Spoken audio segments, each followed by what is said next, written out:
Leviticus chapter 14. And join me and read along with me. And Lord, we need your help because this is a long one. But even if it was a short one, we need the Lord's help, you know. Lord, you are God. You are God of heaven and earth. You are Lord of hosts, Adonai, Yahweh. I am. Lord, you are the great I am. And Lord, we come to you, Lord, creator of heaven and earth. And we ask you to help us with this word that you have given us. And help us how we can see for the time it was written and for us now reading it. And how we can apply it to our lives. And what lessons are in there, practical lessons. And also spiritual lessons, symbolic lessons that we can learn about you, Holy Spirit, and Jesus. We need you. Guide us in Jesus' name and bless the people listening. Bless them and help them get new manna, new, fresh food, spiritual food in Jesus' name. Amen. All right, let's go, right? Then the Lord spoke to Moses, saying, "This shall be the law of the leper for the day of his cleansing. He shall be brought to the priest." And the last chapter, chapter 13, was all about leprosy and how to detect it and how they recognized it. So now they're doing how it's going to be cleansed, right? And the priest shall go out of the camp, and the priest shall examine him. And indeed, if the leprosy is healed in the leprosy, then the priest shall command to take him who is to be cleansed. So the priest shall command to take for him who is to be cleansed 2 living and clean birds, cedar wood, scarlet, and hyssop.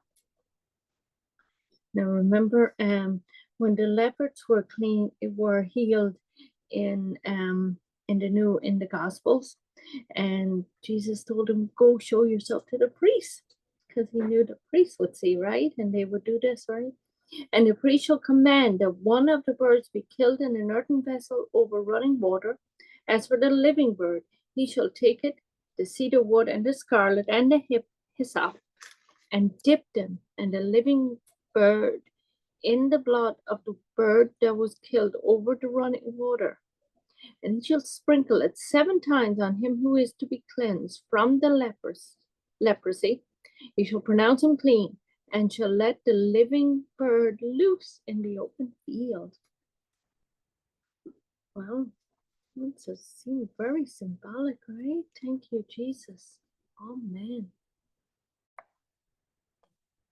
I just looked up some of the reference. So Matthew 8:4 and 8:3 and 4, it's about the leper. Jesus put out his hand and touched him, said, "I am willing, be cleansed." That's what Jesus said. I should have read verse 2. "Behold, a leper came and worshipped him, saying, 'Lord, if you are willing, you can make me clean.' Then Jesus put out his hand and touched him, saying, 'I am willing, be clean.' Immediately his leprosy was cleansed. And Jesus said to him, 'See that you tell no one, but go your way, show yourself to the priest, and offer the gift that Moses commanded as a testimony.'" Wow. And then there's a few cross references in that chapter, or in the part we read from Psalm 51. Verse 2, and it's talking about, "Wash me thoroughly from my iniquity, and cleanse me from my sin." And verse 7, "Purge me with hyssop, and I shall be clean. Wash me, and I shall be whiter than snow."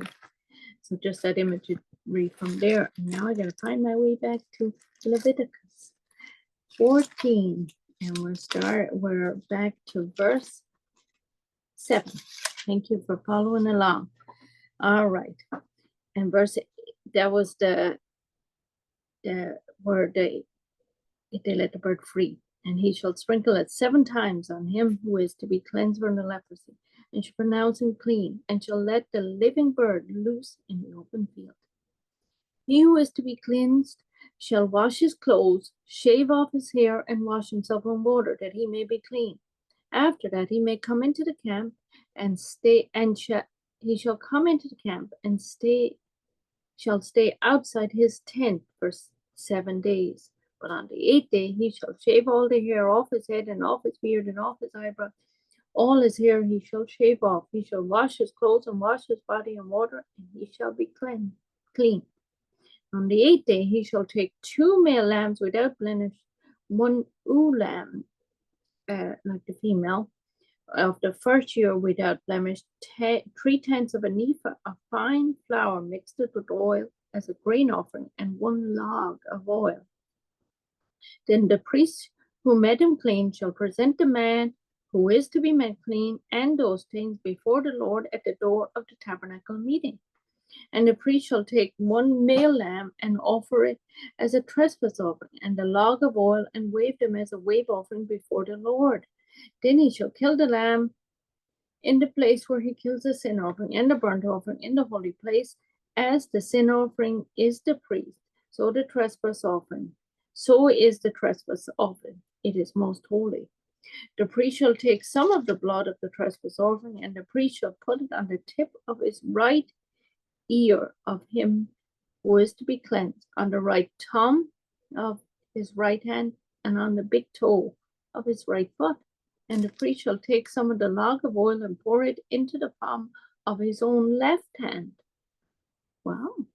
Then the priest shall dip his right finger. Okay, that makes sense, because you can't put your finger in if it's in the same palm, right?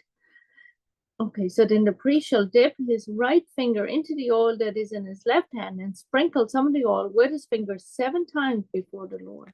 And the rest of the oil in his hand the priest shall put some on the tip of the right ear of him who is to be cleansed, on the thumb of his right hand, on the big toe of his right foot, on the blood of the trespass offering.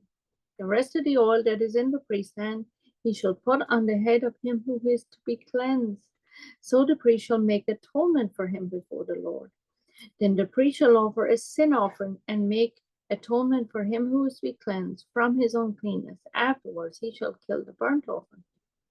And the priest shall offer the burnt offering and the grain offering on the altar. So the priest shall make atonement for him, and he shall be clean. But if he is poor and cannot afford it, then he shall take 1 male lamb as a trespass offering to him to be waved, to make atonement for him. 1/10 of an ephah of fine flour with oil as a grain offering, a log of oil. And 2 turtle doves or 2 young pigeons, such as he is able to afford. One shall be a sin offering, and the other a burnt offering. He shall bring them to the priest on the 8th day for his cleansing. To the door of the tabernacle meeting before the Lord. And the priest shall take the lamb of the trespass offering and the log of oil, and the priest shall wave them as a wave offering before the Lord. Then he shall kill the lamb of the trespass offering. The priest shall take some of the blood of the trespass offering and put it on the tip of the right ear of him who is to be cleansed, on the thumb of his right hand, and on the big toe of his right foot. And the priest shall pour some of the oil into the palm of his own left hand, and the priest shall sprinkle with his right finger some of the oil that is in his left hand 7 times before the Lord. And the priest shall put some of the oil that is in his hand on the tip of the right ear of him who is to be cleansed, on the thumb of the right hand, and on the big toe of his right foot, on the place of the blood of the trespass offering. The rest of the oil that is in the priest's hand he shall put on the head of him who is to be cleansed, to make atonement for him before the Lord. And he shall offer 1 of the turtle doves or young pigeons, such as he can afford, such as he is able to afford, such as he can afford, such as he is able to afford it. It has both there, like in verse 30 and verse 31, such as he is able to afford. The one as a sin offering, the other as a burnt offering with grain offering. So the priest shall make atonement for him who is to be cleansed before the Lord. This is the law of one who has leprosy sore, who cannot afford the usual cleansing. Then the Lord spoke to Moses and Aaron, saying, when you have come into the land of Canaan, and when I give you as a possession, and I put leprosy plague in the house of the land of your possession, and they have the side note in the leprosy plague, mildew, mold, dry rot. It could be, the leprosy in the house. And he who owns the house comes and tells the priest, saying, it seems to me that there is some plague in the house. And the priest shall command that they empty the house before the priest go in to examine the plague. And all that is in the house may not be made unclean. And afterwards the priest shall go in to examine the house. So they make it empty before him, that all that is in the house may not be made unclean. And he shall examine the plague, and indeed if the plague is on the walls of the house with ingrained streaks, greenish or reddish, would appear to be deep in the wall. Then the priest shall go out of the house to the door of the house. Then the priest shall go out of the house to the door of the house and shut up the house 7 days. Verse 39. And the priest shall come again on the 7th day and look. And indeed, if the plague is spread on the walls of the house, and the priest shall command that they take away the stones in which is the plague, and they shall cast them into an unclean place outside the city. And he shall cause the house to be scraped inside all around, and the dust scraped inside all around. And the dust that they scrape off, they shall pour out into an unclean place outside the city. Then they shall take other stones and put them in the place of those stones, and he shall take other mortar and plaster the house. Now, if the plague comes back and breaks out in the house after he's taken away the stones, after he has scraped the house, and after it is plastered, then the priest shall come and look. And indeed, if the plague has spread in the house, it is an active leprosy in the house, it is unclean. And he shall break down the house, its stones, its timbers, and all the plasters of the house, and he shall carry them outside the city to an unclean place. Moreover, he who goes into the house at all while it is shut up shall be unclean until evening. And he who lies down in the house shall wash his clothes, and he who eats in the house shall wash his clothes. But if the priest comes, sorry about the doggy. Come here, little one. But if the priest come in and examines it, and indeed the plague is not spread in the house after the house was plastered, then the priest shall pronounce the house clean, because the plague is healed. That would be an exciting time, right? Because that's hard. Wow. He has made it, just trusting in the Lord, right? And he shall take to cleanse the house 2 birds, cedar wood, scarlet, and hyssop.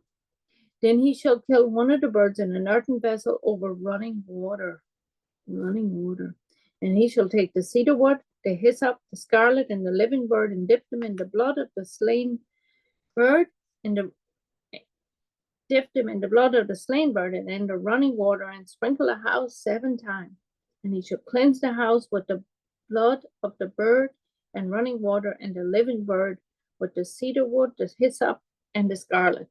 And that cleanse, as a side note, that says ceremonial cleanse. Then he shall let the living bird loose outside the city in the open field, and make atonement for the house, and it shall be clean. This is the law for any leprosy, sore or scale, for the leprosy of a garment and of a house. The garment we see more in the other chapter, verse 13. For a swelling and a scab and a bright spot, to teach when it is unclean and when it is clean.